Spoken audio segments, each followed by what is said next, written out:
ஒரு கூட்டத்துல சொன்னார்ல ஒருத்தர் மருத்துவ ஏறினா ஆமா உனக்கு வந்து பறக்கும் முத்தம் வேணா கீழே இறங்கணும்னு சொல்லி சொன்னார்ல. ஆமா. அது மாதிரி கண்டிச்சாருன்னா பரவாயில்ல, அது கண்டிக்கிறது இல்ல. ஆனா அதுவும் ஒரு செட்டப் தானே அப்படின்னு சொல்லுங்க. அப்படிதான் பண்றாங்க, எல்லாமே செட்டப் தான் பண்றாங்க. நீங்க அந்த மாதிரி என்னைக்காவது தீவிரமா சொல்லிருக்காரு? அதுவும் கிடையாது. சோ ஃபாலோ பண்றாங்க.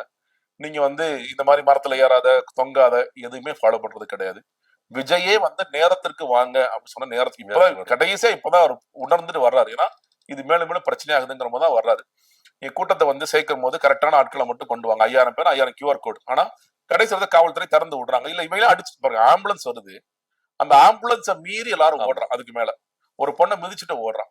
குழந்தைகளை தூக்கிட்டு வராதீங்க, குழந்தைகளை நாங்க தூக்கிட்டு தான் வருவோம், நாங்க தற்கொலையா தான் இருப்போம், ஆச்சரியக்குறையா தான் இருப்போம், இந்த கும்பல் இருந்துகிட்டே இருக்க பாக்குறோம். அவ உங்களுக்காகவே இந்த விதிகள்லாம் உருவாக்கப்பட்டு உங்களுக்காகவே இந்த இந்த விதிகளை உண்மைதான். ஆமா அவர் சொல்றதுதான் உங்களுக்காக. உங்க கட்சி அப்படி இருக்கிற காரணத்தினால உங்களுக்காக இந்த விதிகள் நாங்க உருவாக்குறோம்.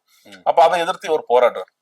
உண்மையிலேயே அவர் என்னத்துக்கு போராடி இருக்கணும்? அவர் வந்து போராட வேண்டிய விஷயங்கள் என்பது இன்னைக்கு இப்ப எல்பிஜி தட்டுப்பாடு ஏற்பட்டிருக்கு, இந்த மாதிரி பிரச்சனைகள் இருக்கு.